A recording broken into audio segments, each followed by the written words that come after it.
ও ভাই, শুয়ে রইছ এমনি? আজকে জুমার দিন নামাজ হলো। প্রত্যেক শুক্রবার কামের লেগে যাইতারো না। আজকে তো ছুটি আছে, হয়ে রইছ বাসায়, লো নামাজ পড়তে লো। নামাজের টাইম হয়েছে, যা তুই যা। এ, যা ভাই, মোর শরীরটা ভালো না, আমি যাম না। যা তুই যা। ও ভাই, ডাকি শোন না।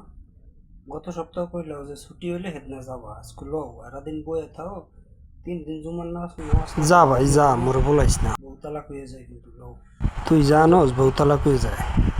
ওড়ো ওড়ো নামাজ হলো। মানে শুক্রবার দিন ছুটির দিন, তোর লাগে একটু মানে আজকে একটু ছুটি নিছি, শরীরটা ভালো না। তোমার শরীর কি সবসময় খারাপ খারাপ? তুই মানে বলাই মানে নামাজ যা ভাই যা, যাম না, সামনের সপ্তাহে যা, মানে যা। আচ্ছা হইয়া থাও, যাবা না হইয়া থাও, গেলাম। যা ভাই যা, আমার দোয়া তো করে তোরে। প্রত্যেক শুক্রবারে হইলে পেরা উঠে, নামাজে যাবা নামাজ যাবা, আজ বাসায় ছুটি আছে, আজকে যাবা না, কাজে গেলে না, তোমার খুব পেরা উঠে। থাও।